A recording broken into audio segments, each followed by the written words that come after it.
өмірі өлмейтін өсиет. Себебі беретін ғибратты әліге дейін бір мысқал да кемімеген. Ұлықпан мәңгілік сапар шегерінде ұлы 3 түрлі өсиет қалдырып: әйеліңе сырыңды айтпа, жаңа байығаннан қарыз алма, әкімнің нөкерімен дос болма дейді.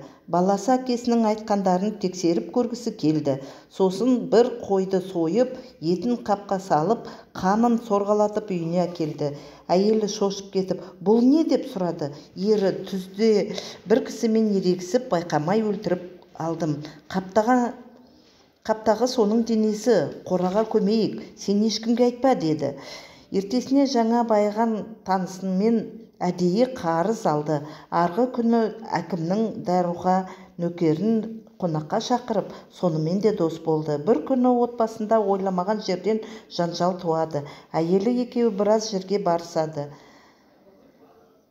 Әйелі шыдамай кетіп, құдайыңды ұмытайын деген екенсің, қылмысыңды әшекерлеп дарға тартқызам деді.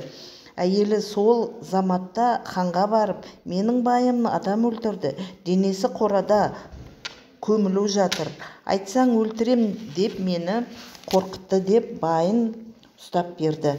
Хан нөкерлеріне қылмыскерді кім әкеледі деді. Сол кезде патшаға жағымпазданған Даруға, тақсыр, рұқсат болса мен жеткізейін. Өткенде оның үйінде қонақта болғанмын. Түрі сол кезде маған ұнамаған. Бұйырсаңыз алдыңызға сүйреп әкелемін деді. Жеткіз деп бұйырды патша. Жандайшап нөкері тілге келместен досын жығып алып, қол аяғын байлап, ат көтіне өңкеріп сүйрей жөнелді. Досы, Даруға досым, бір күн дәмін татқанға 40 күн сәлем деген. Үйімде талай отырып аз жеп едің, қолыма арқан батты. Босат, өз аяғымен барайын деді. Даруға көнбеді. Жолда жаңа байыған танысы кездесті. Досыңның істі болғанын көріп, қап, қарызым қайтпайтын-ау болды деп жаны қалмады. Хал сұрамастан, досым, қарызымды қайтар деп жабыса кетті. Досы, бауырым, тұра тұрсаңшы, басыма үсті, құтылсам қарызыңды қайтарамын десе де, ол ізінен қалмай сарайға еріп келді. Хан, қарағым, бұл не